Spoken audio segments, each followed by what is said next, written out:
শ্ৰীনগৰত যি ফাইটাৰ জেটৰ ধ্বংসাৱশেষ সেই ধ্বংসাৱশেষ ইতিমধ্যে উদ্ধাৰ হৈছে। সবাতোকৈ ডাঙৰ কথাটো হৈছে শ্ৰীনগৰত যি আক্ৰমণৰ চেষ্টা কৰিছিলে পাক সেনাই, সেই পাক সেনাই আক্ৰমণৰ চেষ্টা কৰাৰ পিছত ভাৰতীয় সেনাৰ ডিফেন্স ছিষ্টেমে যি ধ্বংস কৰিছিলে সেই ধ্বংসাৱশেষ শ্ৰীনগৰত উদ্ধাৰ হৈছে।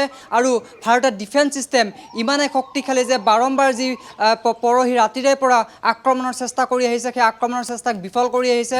শতাধিক ড্ৰোন ধ্বংস কৰিছে, সমান্তৰালভাৱে কেইবাখনো ফাইটাৰ জেট ধ্বংস কৰিছে, কেইবাটাও মিছাইল ধ্বংস কৰিছে।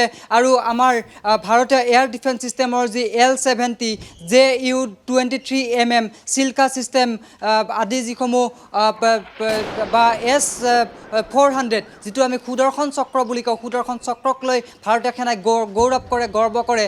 আৰু সেই যি এয়াৰ ডিফেন্স ছিষ্টেমে পাকিস্তানৰ যি এই আক্ৰমণ বাৰম্বাৰ প্ৰতিহত কৰি আহিছে। আজি যি ফাইটাৰ জেট আহিছিলে আক্ৰমণৰ বাবে, সেই ফাইটাৰ জেট ধ্বংস কৰিছিলে ভাৰতীয় সেনাৰ ডিফেন্স ছিষ্টেমে। আৰু সেই ফাইটাৰ জেটৰ যি ধ্বংসাৱশেষ, সেই ধ্বংসাৱশেষ শ্ৰীনগৰত উদ্ধাৰ হৈছে। সেয়া ভিজুৱেলছ নিশ্চয়কৈ আমি কিছু সময়ৰ পিছতে দেখুৱাবলৈ চেষ্টা কৰিম। ৰাষ্ট্ৰীয় সংবাদ মাধ্যমত এই সেই বাতৰি সম্প্ৰচাৰ হৈছে। যিসমূহ ফাইটাৰ জেট ধ্বংস কৰা হৈছিলে আজি পুৱাই সেই ফাইটাৰ জেটৰ যি ধ্বংসপ্ৰাপ্ত অৱস্থা, সেই ধ্বংসপ্ৰাপ্ত অৱস্থাত উদ্ধাৰ হৈছে। এনেকুৱা ধৰণৰ ড্ৰোনসমূহ যি আছে তুৰ্কীৰ পৰা অনা ড্ৰোন বা অস্ত্ৰ ভাণ্ডাৰ, সেই অস্ত্ৰ ভাণ্ডাৰৰ ধ্বংস আমাৰ ভাৰতত উদ্ধাৰ কৰিবলৈ সক্ষম হৈছিলে। ব্যুৰ' চিফ গৌতম শৰ্মা আছে। আমাৰ যি এয়াৰ ডিফেন্স ছিষ্টেম যথেষ্ট শক্তিশালী আৰু এই শক্তিৰ আগত এতিয়া পাৰ নোপোৱা হৈছে পাক সেনাই।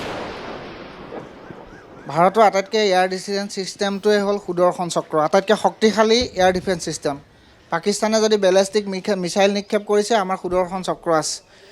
শ্ৰীনগৰ, জম্মু কাশ্মীৰৰ সৰ্বত্ৰে এতিয়া সুদৰ্শন চক্ৰ যিটো এয়াৰ ডিফেন্স ছিষ্টেম, এইটো এক্টিভেট কৰি দিয়া হৈছে, যিটোৰ কাৰণে পাকিস্তানৰ পৰা প্ৰক্ষেপ কৰা ড্ৰোন হওক বা যিকোনো ক্ষেপণাস্ত্ৰই হওক বা এয়াৰ জেট যুঁজাৰু বিমানে প্ৰৱেশ কৰে, যিকোনো সময়তে এই সুদৰ্শন চক্ৰই ধ্বংস কৰিবলৈ সক্ষম হ'ব পাৰে। যিকোনো মুহূৰ্তত ডিটেক্ট কৰিব পাৰে।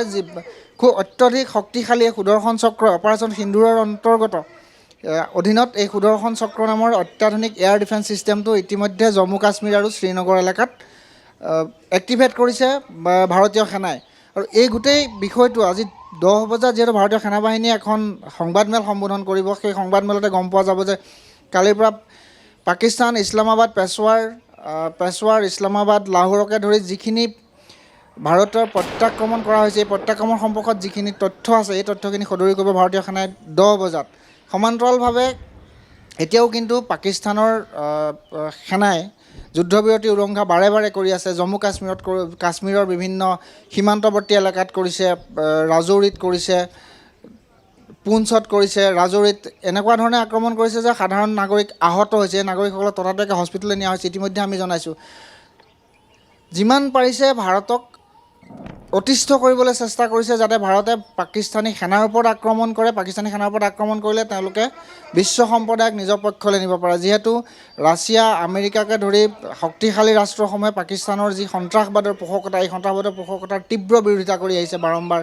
এই ভাৰতৰ সৈতে হোৱা এই যি সন্ত্ৰাসবাদ বিৰোধী সংগ্ৰামখন, ভাৰতে এতিয়াও নকওঁ যে ভাৰতে পাকিস্তানক আক্ৰমণ কৰিছে। ভাৰতে সন্ত্ৰাসবাদৰ বিৰুদ্ধে অভিযান চলাই আছে, কোনো পাকিস্তানী সেনাৰ ওপৰত বৰ্তমানলৈকে আক্ৰমণ কৰা নাই, অথবা পাকিস্তানৰ সাধাৰণ নাগৰিকৰ ওপৰত ভাৰতৰ সেনাই কেতিয়াও আক্ৰমণ কৰা নাই। সেইটো বাৰম্বাৰ কৈ থকা হৈছে। কেৱল পাকিস্তানৰ যি অন্তৰ্গত যিখিনি সন্ত্ৰাসবাদী, সেই সন্ত্ৰাসবাদটোক নিৰ্মূল কৰিবৰ কাৰণেহে ভাৰতে ট্ৰাই কৰি আছে, চেষ্টা কৰি আছে, সেই সন্ত্ৰাসবাদ নোহোৱা কৰাৰ বাবে। যিহেতু পেহেলগামৰ এই 26গৰাকী নিৰীহ নাগৰিকৰ হত্যাৰ প্ৰতিশোধকল্পে ভাৰতে এই অভিযানটো চলাই আছে সন্ত্ৰাসবাদ বিৰোধী।